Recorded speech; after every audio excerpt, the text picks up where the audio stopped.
एक बार राजा भोज अपने प्रिय मंत्री के साथ कहीं सफर कर रहे थे। इस सफर के दौरान वे एक जंगल से गुजरे जिसके पास कई सारे खेत थे और एक खेत के पास एक किसान जमीन पर ही बिना कुछ बिछाए बड़े आराम से सो रहा था। उस किसान को इतनी शांति से सोते हुए देखकर राजा भोज बड़े आश्चर्यचकित हुए और वहीं ठहरकर उस किसान को ध्यान से देखने लगे। राजा को इस तरह शांत देख मंत्री ने राजा से पूछा, महाराज क्या हुआ? राजा ने मंत्री से कहा, मुझे एक बात समझ में नहीं आई, ना कोई गद्दा ना कोई बिस्तर, फिर भी वह किसान इतनी आराम से कैसे इस उबड़ खाबड़ जमीन पर सो सकता है? मंत्री थोड़ा सा मुस्कुराया और बोला, ज़ेर महाराज, यह कमाल है परिस्थितियों का और आदतों का। मनुष्य से ज्यादा कोई कोमल नहीं है और नहीं मनुष्य से ज्यादा कोई कठोर है। परिस्थितियों के हिसाब से मनुष्य अपनी आदतें बना लेता है। मंत्री की बात राजा को ठीक से समझ में नहीं आई, इसलिए मंत्री ने कहा कि अगर ऐसा है तो इस किसान की परीक्षा ले लेते हैं।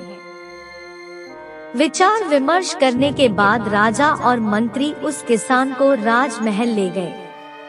राजमहल में किसान को वही ऐशो आराम, खाना पीना और सोने का बिस्तर दिया गया जिस पर राजा सोता था।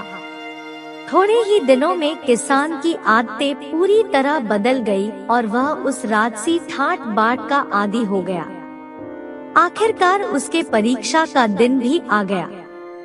मंत्री ने उसके सोने के बिस्तर में कुछ सूखे पत्ते और तीन के चुपके से डाल दिए। किसान जब उस बिस्तर पर सोने गया तो राजा और मंत्री चुपके से उस पर नजर रखने लगे। कुछ ही देर बाद राजा और मंत्री ने देखा कि किसान ठीक से सो नहीं पा रहा है और बार बार करवटें बदल रहा है। राजा यह देखकर फिर से हैरान था।